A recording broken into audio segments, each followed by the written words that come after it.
Seguí conectado con Radio Sónica. Cuando la información llega, no se puede ocultar. Cuando la noticia sale de la jaula, nosotros le damos vuelo. El arranque. El arranque. El protagonista sos vos.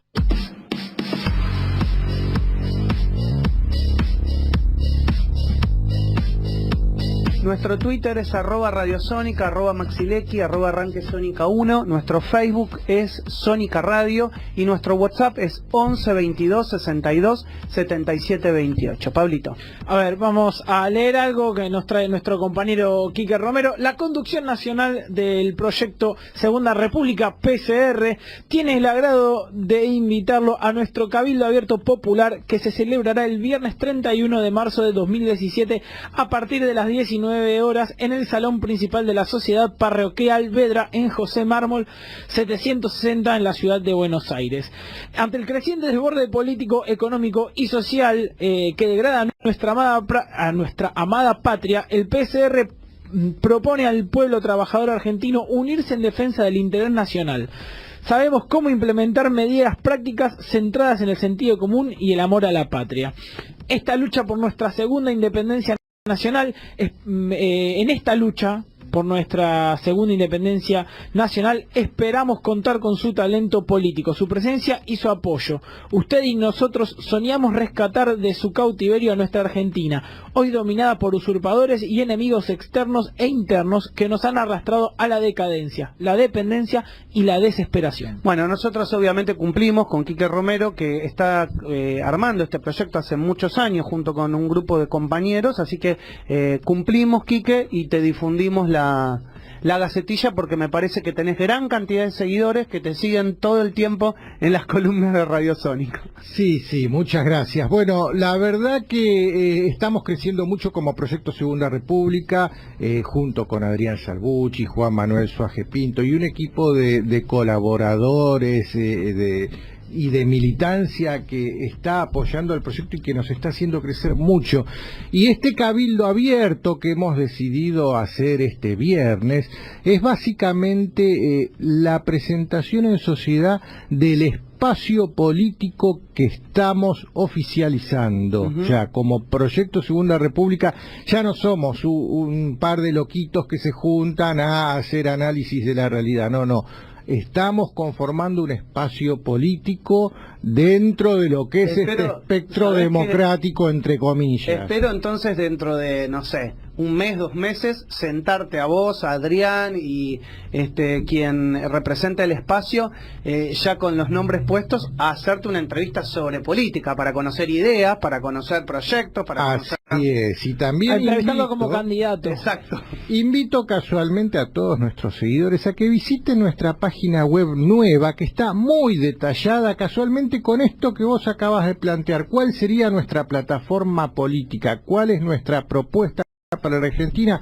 Todo esto está muy bien detallado en proyectosegundarepublica.com.ar. Perfecto. Quien entra allí, pero las actividades para este fin de semana no es solamente el cabildo abierto del viernes 31, sino también para el 2 de abril, el Día de Malvinas. Estamos programando una marcha patriótica. Es una especie de, ¿viste como un perro que va marcando territorio, meando en los arbolitos? Bueno, nosotros vamos a hacer eso, pero ¿sabés qué territorio vamos a salir a marcar? En Buenos Aires hay una subtrama arquitectónica masónica. Esto no está muy difundido, no hay dudas de que la ciudad de La Plata es una ciudad, esa historia es bien conocida, la historia de la ciudad de La Plata y su diseño arquitectónico masónico con sus diagonales. Pero en Buenos Aires también existe. El arquitecto Carlos Urria lo detalla muy bien todo esto, y hay una línea que si partimos del templo masónico de la ciudad de Buenos Aires, ¿qué queda en? Que queda en Cangallo, en la calle Cangallo actualmente Presidente Perón, pero para ellos sigue siendo Cangallo y el cartel de su puerta sigue diciendo Cangallo. La línea que une al obelisco con ese punto, si tiramos las bisectrices, vamos a la diagonal norte que nos lleva a a la Casa de Gobierno. Si seguimos por la prolongación de la misma línea, vamos directamente a la Torre de los Ingleses, y si seguimos vamos al tótem canadiense que está frente a la estación de ómnibus de Retiro, y no es casual que en esa línea, frente a la Torre de los Ingleses, durante el gobierno de la Rúa se decidió construir el cenotafio a Malvinas, habiendo un montón de lugares mucho más emblemáticos para homenajear a nuestros héroes que frente a la Torre de los Ingleses, pero era parte de ese trazado masónico. Eso fue, la verdad, construir el cenotafio a Malvinas frente a la Torre de los Ingleses fue una cachetada no comprendida, ¿no? Es que si uno lo ve desde arriba con este análisis, se ve claramente la línea recta. La línea recta une. Primer punto, tótem canadiense, que de ahí vamos a partir con nuestra marcha el domingo 2 de abril a las 17 horas. Nos vamos a juntar todos en el tótem canadiense. El segundo punto es la Torre de los Ingleses. Vamos a hacer como el perrito, ir meando en todos estos arbolitos, ¿eh? Segundo lugar, Torre de los Ingleses. Tercer lugar, el cenotafio de Malvinas. Le vamos a rendir honor a nuestros héroes, pero bajo la pregunta, ¿por qué este cenotafio está acá? De ahí vamos a ir a Cancillería, que Cancillería no está en esta línea, pero la línea, si la prolongás, va derecho al obelisco y derecho al templo masónico. De ahí vamos a ir a Cancillería, de Cancillería vamos a ir al obelisco, y del obelisco vamos a terminar en Plaza de Mayo, en donde está la Pirámide de Mayo. Y no exactamente en el lugar donde está la Pirámide de Mayo actualmente, donde estaba originalmente, que es el punto de confluencia entre la diagonal norte y la diagonal sur. En ese punto originariamente estaba la Pirámide de Mayo. Entonces, bueno, ese es nuestro objetivo en esta marcha patriótica del día 2 de abril. Todo ese recorrido que vos, que además de contar que van a hacer, ¿tiene una razón de ser para la Logia Masónica Argentina? ¿Tuvo una razón de ser ese armado y esa apuesta con estas características de la Buenos Aires actual? Evidentemente sí, porque los puntos que se unen a través de líneas rectas, ángulos y bisectrices son casualmente el obelisco, el templo masónico, la Casa de Gobierno, el Palacio de Justicia, el Congreso. No es nada casual. Busquen a quienes les interesa este tema, arquitecto Carlos Urría. Él lo explica muy bien, el diseño masónico de la ciudad de Buenos Aires. Qué interesante. Bueno, lo vamos a hacer, lo vamos a seguir. Hoy teníamos pensado seguir hablando de la relación de Rockefeller, que es uno de las personas que falleció hace algunos días, y la semana pasada hicimos una columna en relación a quién había sido este Rockefeller, nieto del fundador de la dinastía. Y hoy queríamos centrarnos en la relación de los Rockefeller con la Argentina puntualmente. Sí, puntualmente no es de los Rockefeller, es de este Rockefeller, casualmente. No son los Rockefeller, es puntualmente David y su encoño con la Argentina. Era una cuestión personal. La historia de Rockefeller con la Argentina, muchos pueden señalarla como que estuvo oculto detrás del golpe del 55 que derrocó a Perón. Esto lo hemos investigado y no fue así. La primer presencia documentada de David Rockefeller en la Argentina, la primer injerencia documentada de David Rockefeller en la República Argentina se remonta al gobierno de Ilía. Bonazo, que no es santo de mi devoción para nada, Miguel Bonazo, él en uno de sus libros relata esta historia porque él, por cuestiones familiares, pudo relacionarse con el expresidente Ilía, y en una charla que él tuvo, que déjame leerte un parrafito de su charla, el expresidente Ilía le pregunta: ¿usted sabe cuál es la verdadera razón por la que me echaron de la presidencia? Bonazo decía: arriesgué las hipótesis habituales que circulaban en aquella época, por la anulación de los contratos petroleros, por la ley de medicamentos, pero no, el viejo Ilía, como todos lo llamaban, negaba sistemáticamente con su blanca cabeza. Mire, advirtió, convocándome a prestar mucha atención porque venía una confidencia trascendente. Un tiempo antes del golpe, vino a verme el banquero Rockefeller. Sonriente, me anunció quiero radicar mi banco, el Chase Manhattan Bank en la Argentina. Muy bien, le contesté a través del intérprete, pero antes, prosiguió el señor Rockefeller, creo que sería necesario realizar algunas modificaciones en la ley de bancos. Opa. Por las dudas, queriendo se Sí, así como lo estoy diciendo. Yo me volví hacia el intérprete que acababa de traducirme eso y le dije, no entendí, ¿podría pedirle al señor Rockefeller que repita lo que acaba de decir? El intérprete tradujo mis palabras y aunque usted piense que los banqueros no se ponen colorados, el señor Rockefeller enrojeció mientras balbuceaba su propuesta. Entonces tomé la palabra. ¿Qué pensaría usted, le dije, si un banquero argentino quisiera radicar su banco en Nueva York y le pidiera al presidente de los Estados Unidos que antes debía reformar la ley de la Reserva Federal? Y además, dígale al señor Rockefeller que esta entrevista ha concluido. Bueno, ya conocemos la historia del presidente gobierno argentino de este presidente Iría, ya la conocemos la historia, pero lo que no se sabía era que David Rockefeller estaba detrás. La leyenda urbana dice que fue por la anulación de los contratos con la Standard Oil. Que además seguramente fue por probablemente o que fue por la ley de medicamentos que anulaba prácticamente la injerencia de los laboratorios transnacionales en la Argentina. No. Acá siempre es follow the money la cuestión. Siempre hay que seguir la ruta del dinero. Y después, bueno, la injerencia de este nefasto señor, que espero que el diablo lo acoja en sus brazos en este momento, siguió con su famosa Universidad de Chicago, fundada por su propia familia, la Universidad de Chicago, donde salieron todas las teorías monetaristas con su pope Milton Friedman, y con un destacado alumno de esa universidad, el Joe Martínez de Oz. El Joe Martínez de Oz era un niño predilecto de aquella universidad que fue catapultado de vuelta a su lugar de origen como ministro de Economía de el proceso de ese nefasto golpe cívico-militar de 1976. Y bueno, las políticas económicas que implementó este señor Martínez de Oz... Yo el otro día leía que Martínez de Oz y en general el proceso militar endeudó a la Argentina 6 veces de lo que estaba previo al proceso militar.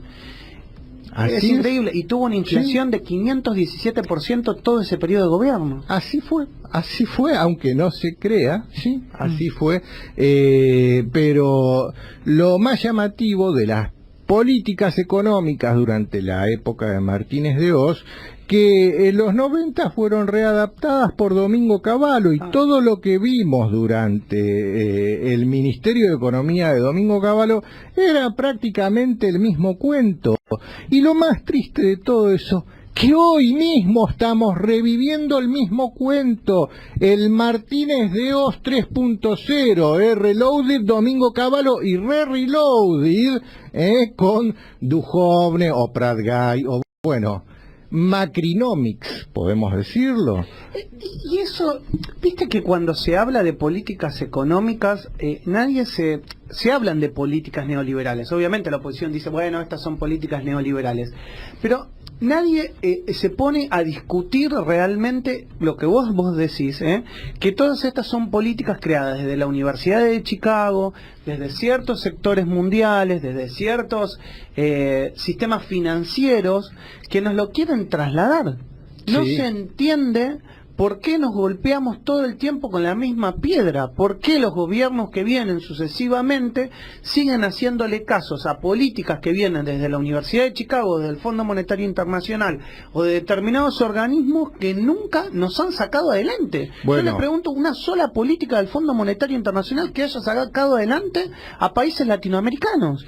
La pregunta es, como vos acabas de decir, nos preguntamos por qué sucesivos gobiernos que vienen sistemáticamente nos instauran las mismas políticas económicas, y la realidad es que estos sucesivos gobiernos no vienen, se instauran. ¿quiénes instauran estos gobiernos? Y casualmente la America Society o el Council of the America, dirigido y fundado por David Rockefeller, que anualmente hace una reunión acá en Buenos Aires, y esto lo hace en todos los países latinoamericanos, para evaluar a los posibles candidatos, a ver a cuáles les van a dar el apoyo o no, en la medida que estén de acuerdo a implementar las políticas que ellos promueven o no. Y sabes que Eso ya lo hablamos en el pasado, en plena campaña, que ya estuvieron reunidos. ¿Sabés qué es lo peor? Que ya hay algunos políticos con mayor intención de voto en estos momentos en la Argentina que ya estuvieron reunidos. Claro que sí. Es que eso así. es lo peor. Es así. Eso es lo peor, porque uno termina abriendo el paraguas antes de que llueva, pero hay que ver cuánta gente te lo interpreta y lo entiende. Sí, sí. Pero uno lo está diciendo. Hay muy influyentes dirigentes políticos con posibilidades serias de ser presidente de la nación que ya tuvieron el aval de este grupo, que se reúnen en selectos hoteles públicos, no estamos diciendo el que Bear Palace Hotel no es ningún secreto. Palace Hotel, para ser evaluados y implementar políticas económicas a llevar adelante en el caso de que lleguen a la presidencia. Así es, y van a llegar a la presidencia en la medida que reciban este apoyo, esta bendición. Si no lo reciben, nunca van a llegar a la presidencia. ¿Por qué? Porque siempre hay una carpetita guardada que oportunamente algún matutino saca a la luz. Oportunamente, porque se la entregan en un sobre por abajo de la puerta a algún periodista bendecido, de esos que suelen estar los 4 de julio en la embajada norteamericana. Pero bueno, la relación de David Rockefeller con la Argentina no quedó solamente con el proceso militar y con Martínez de Oz, también siguió durante el gobierno de Alfonsín. Hay una foto terrible, la foto, en donde se lo ve a David Rockefeller con su gran amiga argentina, la gran amiga argentina Amalita Lacroce de Fortabat, miembro emérita de esta America Society. De la creme de la creme. Así es, y quien hoy la dirige acá en el capítulo argentino es su nieta. Tengamos en cuenta estos detalles. O sea, sigue en manos de los Fortabat. Sigue en manos de los Fortabat. Por las dudas. Sí, casualmente. Bueno, pero hay una foto donde se lo ve a David Rockefeller con Amarita Fortabat y Juan Vital Zurruil. ¿Se acuerdan de Juan Vital Zurruil? Era el ministro de Economía de Alfonsín, el artífice, el alma mater del Plan Austral, que nos arrastró a conocer lo que era el término hiperinflación, un término que antes no conocíamos. Sabíamos que era la inflación porque, bueno, el general Perón siempre hablaba de que mientras los precios suben por el ascensor, los sueldos suben por la escalera, pero nunca nos imaginamos que los precios podían llegar a subir en un cohete interorbital. El cohete a la estratosfera. Claro, en el cohete a la estratosfera de Menem, jamás lo imaginamos, pero gracias a Juan Vital Zurruil y su Plan Austral lo conocimos eso, y eso obviamente precipitó la salida en el medio del caos de lo que fue Alfonsín, ¿no?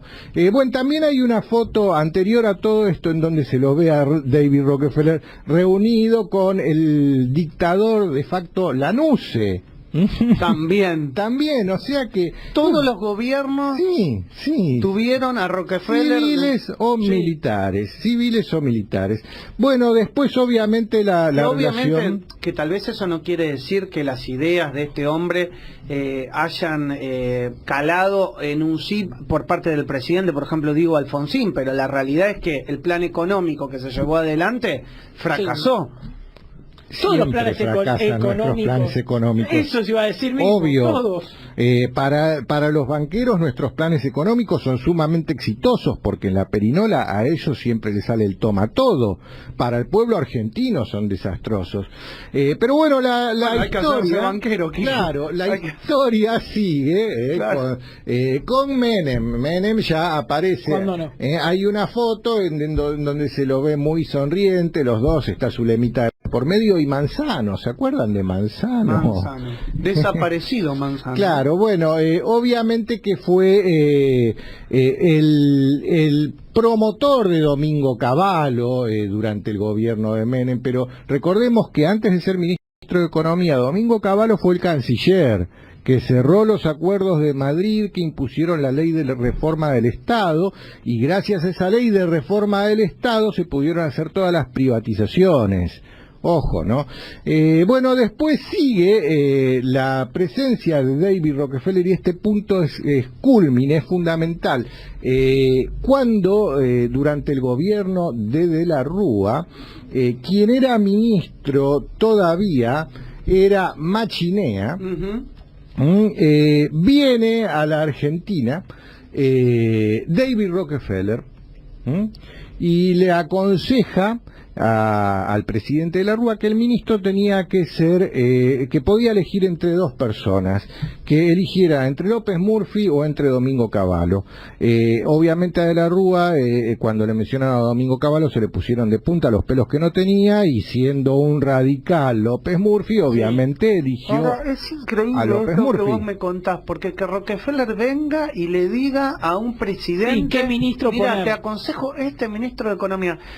Yo no sé, yo creo que cuando uno llega a la presidencia tiene intereses, tendrá como deudas que sanar, ¿no? Tendrá, porque realmente es así. Algún favor que devolver, algún básicamente. favor que deber, Vamos a ser claros. Sí, claramente, debe ser así. Yo no me cabe la menor duda que debe ser así. Ahora, digo, cuando vos ya llegaste, tenés que jugarte por tus ideas, no podés dejar que venga sí.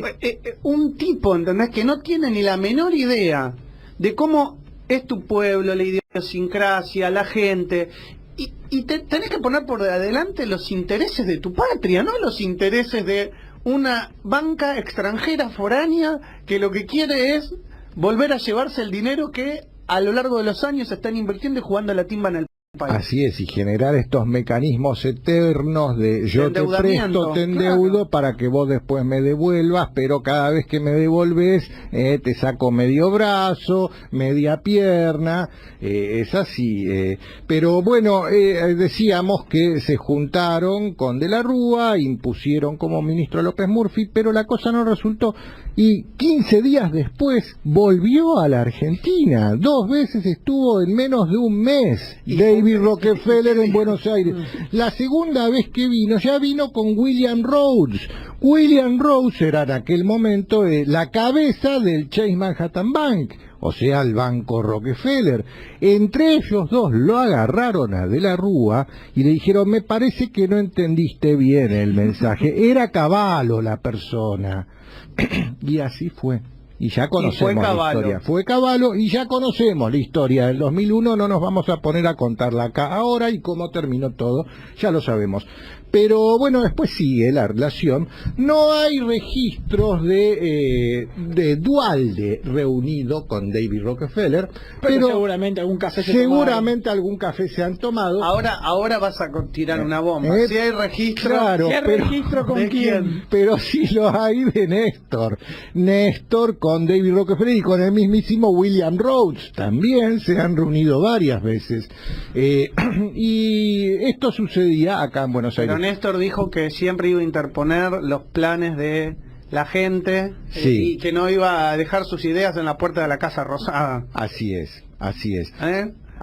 Pero se reunió con Rockefeller. Vengo a proponer un sueño, nos decía. Pero Néstor. se reunió con Rockefeller. Sí, más vale. Y Rockefeller le dijo a Néstor: yo voy a hacer que se cumplan todos tus sueños. Y él gritó: éxtasis.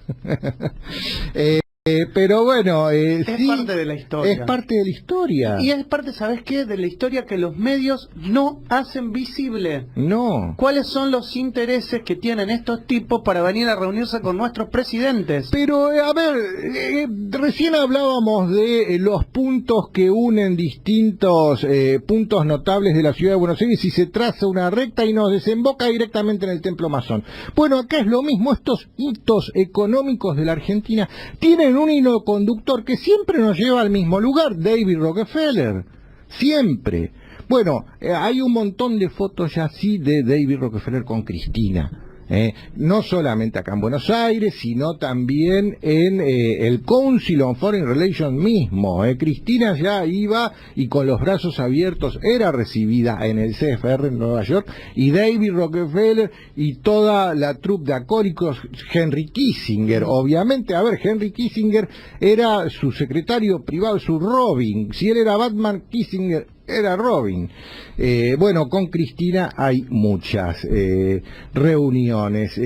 No tengo registro de reuniones con Macri, la verdad que todavía. No. Bueno, ojalá se reúnan mañana. Todavía no. Ojalá mañana se encuentren, pero bueno.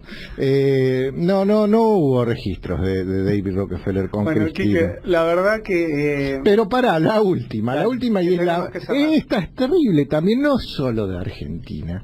Uno de los últimos que se reunió con David Rockefeller, que la foto parecía dos viejitos amables que se juntaban, era el Pepe uruguayo, el Pepe Mujica, que se reunió con David Rockefeller. ¿Y sabes qué le dijo el Pepe cuando se encontró con él? Venir a verlo a usted es como cruzar el Rubicón. El Rubicón era aquel río en la época de los romanos que quien lo cruzaba lo hacía bajo su propio riesgo, porque a partir de ahí ya no tenía más la protección del Imperio Romano. Bueno, así fue. Así fue. Bueno, Quique, te agradezco, y obviamente me parece que una columna mucho más que interesante, así que te agradezco mucho por haber compartido esta mañana con nosotros. Gracias a ustedes y nos veremos la semana que viene.